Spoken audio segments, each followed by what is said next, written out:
3. Pentingnya penegakan hukum dalam menjaga keadilan dan keamanan dalam masyarakat.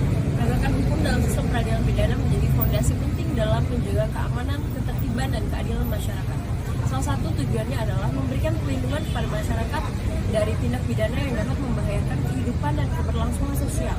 Penegakan hukum juga berperan penting dalam mencegah terjadinya tindak pidana dengan memberikan efek jerah kepada para pelaku kejahatan. Dengan adanya sanksi yang tegas bagi para pelaku kejahatan diharapkan dapat menjadi pembelajaran bagi masyarakat untuk tidak melakukan tindakan yang melanggar hukum. Hal ini juga dapat memberikan rasa keadilan bagi korban tindak pidana dengan menjamin bahwa pelaku kejahatan mendapat hukuman yang sepadan dengan perbuatannya.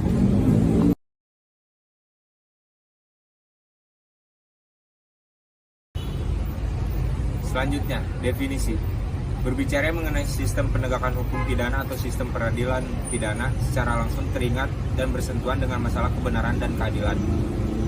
Karena memang ide dan filosofis peradilan pidana bertujuan untuk penegakan ketertiban, kebenaran, dan keadilan. Berkaitan dengan penegakan hukum dalam sistem peradilan pidana tersebut, Undang-Undang Nomor 8 Tahun 1991 tentang Kitab Undang-Undang Hukum Acara Pidana yang terdiri atas 22 bab yang meliputi 268 pasal, sebagian besar mengatur tentang kewenangan dari lembaga penegakan hukum dalam peradilan pidana.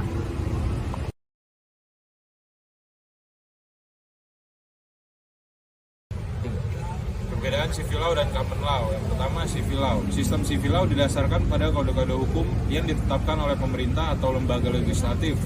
Pengadilan biasanya menggunakan kode-kode ini sebagai pedoman utama dalam membuat keputusan hukum.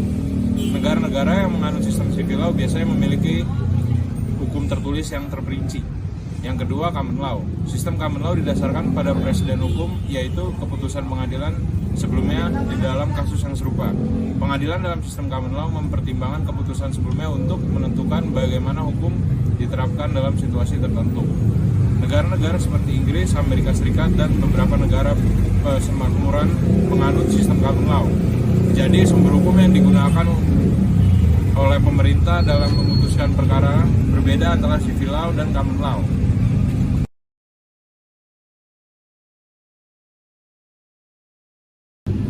Selanjutnya, fungsi jaminan terhadap keterlibatan warga negara, persamaan dan kebebasan serta perlindungan terhadap martabat manusia. Fungsi utama penegakan hukum dalam sistem peradilan pidana adalah A. Penegakan hukum, membuat aturan-aturan hukum yang jelas dan adil serta menegakkan kepatuhan terhadap hukum tersebut. B. Penyelidikan, melakukan penyelidikan terhadap dugaan pelanggaran hukum untuk mengumpulkan bukti yang cukup untuk menuntut pelaku kejahatan. C. Penuntutan, menyajikan kasus ke pengadilan dan mendakwa pelaku kejahatan berdasarkan bukti yang terkumpul. D. Proteksi masyarakat, melindungi masyarakat dari kejahatan dengan menegakkan hukum dan menjatuhkan hukuman sesuai dengan pelaku kejahatan.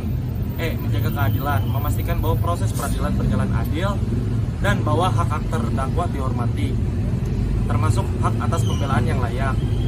F. Eksekusi hukuman, menjalankan putusan pengadilan dengan memberlakukan hukuman yang ditetapkan kepada pelaku kejahatan setelah mereka dinyatakan bersalah.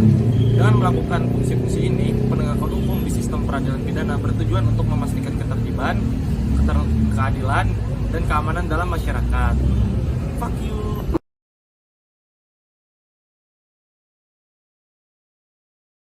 Berikutnya, kasus nyata dalam penerapan sistem peradilan pidana, contohnya adalah kasus kopi cyanida beserta penyelesaiannya.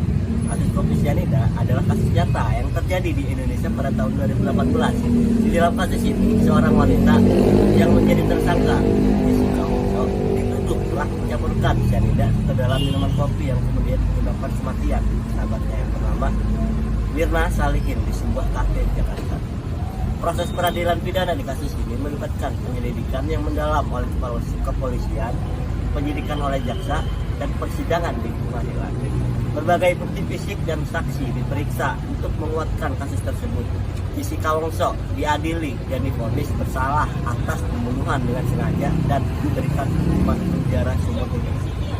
Penyelesaian kasus ini menunjukkan penerapan sistem peradilan pidana di Indonesia, di mana pelaku kejahatan diadili secara adil sesuai dengan bukti-bukti yang ada dan hukum sesuai dengan hukum yang berlaku. Kasus ini juga menyoroti pentingnya proses peradilan yang transparan dan penggunaan bukti yang kuat untuk memastikan keadilan bagi korban dan polisi.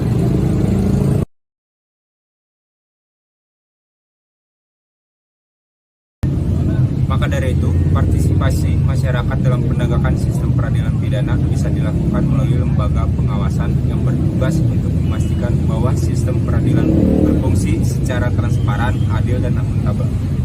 Salah satu lembaga yang memainkan peran penting dalam hal ini adalah Ombudsman. Ombudsman adalah lembaga independen yang bertugas untuk mengawasi kinerja pemerintah termasuk sistem peradilan dan menanggapi keluhan masyarakat terkait pelaksanaan hukum. Masyarakat dapat berpartisipasi dengan mengajukan laporan atau keluhan kepada Ombudsman jika mereka merasa bahwa ada ketidakadilan, penyalahgunaan kekuasaan, atau ketidakpatuhan terhadap prosedur hukum dalam sistem peradilan. Ombudsman dapat melakukan penyelidikan terhadap keluhan tersebut, memastikan bahwa hak-hak masyarakat dihormati, dan memberikan rekomendasi untuk perbaikan jika ditemukan pelanggaran atau kekurangan dalam sistem peradilan. Dengan demikian, partisipasi masyarakat melalui lembaga seperti Ombudsman dapat membantu meningkatkan akuntabilitas dan kualitas sistem peradilan pidana.